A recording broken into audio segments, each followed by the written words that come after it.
دو جملے یاد آ گئے، بتا دوں۔ ایک مرتبہ حضرت موسیٰ علیہ السلام اللہ تبارک و تعالیٰ سے ہم کلامی کرتے تھے نا، بات کرتے تھے اللہ تبارک و تعالیٰ سے۔ تو حضرت موسیٰ علیہ السلام کوہ طور سے آ رہے تھے، تو اللہ تبارک و تعالیٰ نے کہا، اے موسیٰ،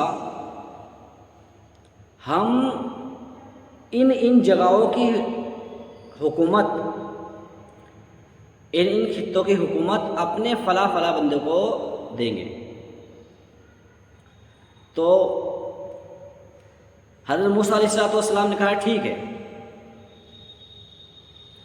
جب حضرت موسیٰ علیہ السلام اپنی قوم میں آئے تو کہا حضرت موسیٰ علیہ السلام نے اپنی قوم سے کہ اللہ نے کہا ہے کہ میں فلاں فلاں جگہ کی حکومت اپنے فلاں فلاں بندے کو دیں گا، اپنے فلاں فلاں بندوں کو دوں گا۔ تو حضرت موسیٰ علیہ السلام کی قوم نے کہا، اے موسیٰ، اپنے رب سے اللہ سے جا کر یہ کہنا کہ اللہ، جو فلاں فلاں جگہوں کی حکومت، فلاں فلاں خطوں کی حکومت آپ اپنے فلاں فلاں بندوں کو دیں گے تو وہ ہمیں دے دو، اپنے بندوں کو بھی تو دیں گے، آپ ہمیں دے دو۔ تو حضرت موسیٰ علیہ السلام نے کہا ٹھیک ہے، میں اللہ سے جا کے کہہ دوں گا۔ جب حضرت موسیٰ علیہ السلام اگلے دن گئے ہم کلامی کے لیے، اللہ سے بات کرنے کے لیے کوہ طور پر، تو حضرت موسیٰ علیہ السلام نے کہا کہ اے اللہ، میری امت یہ کہہ رہی ہے کہ آپ نے جو کہا تھا کہ میں فلاں فلاں جگہ کی حکومت اپنے فلاں فلاں بندے کو دوں گا، تو میری امت یہ کہہ رہی ہے اللہ تو انہیں تو دے گا، ہمیں دے دے۔ تو اللہ تبارک و تعالیٰ نے کہا کہ انہیں دوں جن کے لیے منا و سلوہ اتارا، جن کے لیے منا و سلوہ اتارا، تو وہ کہتے ہیں کہ ہمیں پیاز دو، ہمیں لہسن دو، ہمیں دال دو۔ جن سے کہا کہ تمہیں قوم عمالیقہ سے لڑنا ہے، تو کہا انہوں نے اذهب انت وربک فقاتلا انا ہاہنا قاعدون، کہ تو جانے، تیرا رب جانے، تم جا کے لڑ لو، ہم تیرے بیٹھے ہیں۔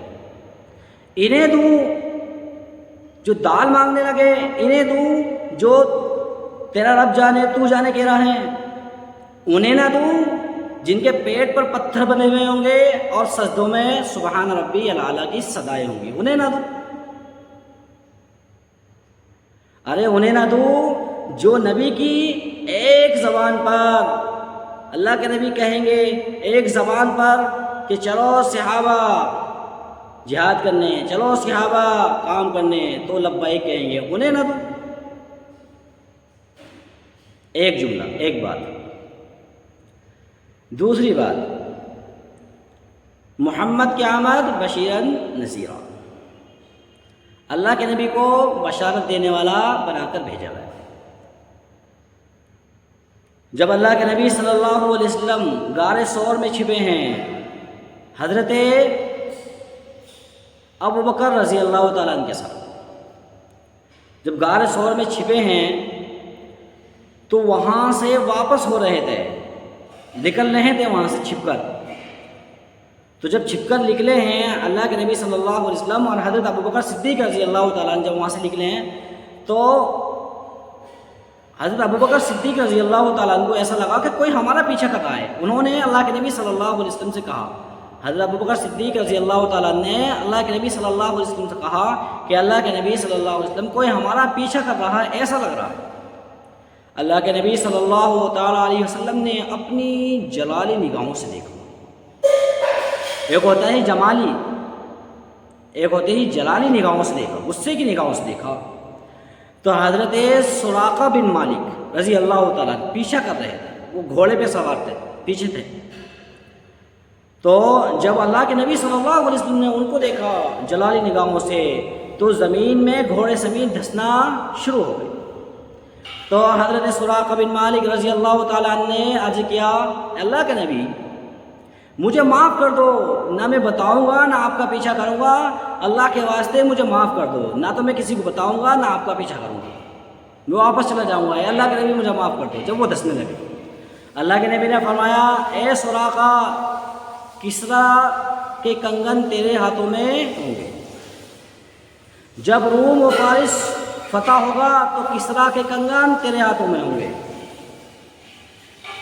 وہاں ہو گئے، اللہ کے نبی صلی اللہ علیہ وسلم خندق کھود رہے ہیں، ایک چٹان آئی بہت بڑی، وہ کسی صحابہ سے ٹوٹی نہیں ہے، تو اللہ کے نبی صلی اللہ علیہ وسلم کو بلایا، اللہ کے نبی صلی اللہ علیہ وسلم نے جب کدال ماری تو روم و فارس کے محلات دکھائے گئے، وہ چٹان جو تھی ٹوٹ گئی۔ اللہ کے نبی صلی اللہ علیہ وسلم نے فرمایا کہ مجھے اے صحابہ، مجھے روم و فارس کے محلات دکھائے گئے ہیں۔ صحابہ رضی اللہ تعالیٰ عنہ مجمعین نہیں پوچھتے اللہ کے نبی کیسے، کھانے کو نہیں ہے، پینے کو نہیں ہے، اور سپر پاور کے مقابلے میں کھڑے ہیں روم و فارس کے، نہیں پوچھتے کہ اللہ کے نبی کیسے ہوگا، کیسے وہ محلات فتح ہوں گے، نہیں پوچھتے، کیونکہ ایمان ہی ایسا تھا۔ جب اللہ کے نبی صلی اللہ علیہ وسلم چلے گئے، وصال ہو گیا، وفات ہو گئی، حضرت ابوبکر صدیق رضی اللہ تعالیٰ عنہ کا زمانہ بھی چلا گیا، حضرت عمر رضی اللہ تعالیٰ عنہ کا زمانہ آیا، تو حضرت عمر رضی اللہ تعالیٰ عنہ کو اللہ تبارک و تعالیٰ نے وہاں کی حکمرانی عطا فرمائی، وہاں کا حکمراں بنایا۔ کیوں؟ اس وجہ سے وَيَتَّبِعُونَ النَّبِيَّ الْأُمِّيَّ، ان کو دوں گا، اللہ نے کہا تھا ان کو دوں گا جو میرے نبی کی پیروی کرنے والے ہوں گے، جو میرے امی نبی کی پیروی کرنے والے ہوں گے۔ اور حضرت عمر رضی اللہ تعالیٰ عنہ کا ہر فعل، ہر قول، ہر عمل اللہ کے نبی صلی اللہ علیہ وسلم کی پیروی ہے۔ تو حضرت عمر رضی اللہ تعالیٰ عنہ کو بادشاہی ملی، وہ حکمرانی ملی۔ پھر حضرت عمر رضی اللہ تعالیٰ عنہ کے زمانے میں روم و فارس فتح ہوا، تو وہاں سے بہت سارا مال و غنیمت ملا، اور مال و غنیمت میں جب جمع کر لیا، اکٹھا کر لیا، تو اس میں کنگن بھی تھا۔ حضرت عمر رضی اللہ تعالیٰ عنہ نے فرمایا کنگن کہاں ہیں؟ حضرت عمر رضی اللہ تعالیٰ نے فرمایا کنگن کہاں ہیں؟ ایک صحابی آئے، کپڑے میں لپٹا ہوا کنگن تھا، اللہ کے اے امیر المؤمنین یہ کنگن ہے۔ تو پھر فرمایا حضرت عمر نے سراقہ کہاں ہے؟ حضرت سراقہ بن مالک رضی اللہ تعالیٰ عنہ صفوں کو چیرتے ہوئے آئے، حضرت عمر رضی اللہ تعالیٰ نے فرمایا اے سراقہ، ان کنگنوں کو اپنے ہاتھوں میں پہن اور ہوا میں غور سے لہرا، تاکہ دنیا کو پتہ چلے، دنیا کو پتہ چلے، عالم کو پتہ چلے کہ محمد جھوٹا نہیں ہے، دنیا کو پتہ چلے عمر کا نبی جھوٹا نہیں ہے۔ محمد کی آمد بشیرا نذیرا فصلوا علیہ کثیرا کثیرا، یہی بشارت ہے ہمارے نبی کی کہ یہ جنت کا راستہ ہے، یہ جہنم کا راستہ ہے۔ اللہ نے فرما دیا ہے نبی لوگوں کو بتا دو، اگر میری اطاعت کرو گے، میری فرما برداری کرو گے تو جنت ملے گی، اور میری نافرمانی نہ کرو گے اور میرے حکم کی پامالی کرو گے، میرے حکم کی پاسداری نہیں کرو گے، میرے حکم کو پامال کر دو گے، توڑ دو گے، شریعت پہ سنت پر نہیں چلو گے، اللہ اور اس کے رسول کی اطاعت نہیں کرو گے، تو پھر جہنم راستہ ہے۔ تو اس کو سمجھنا چاہیے۔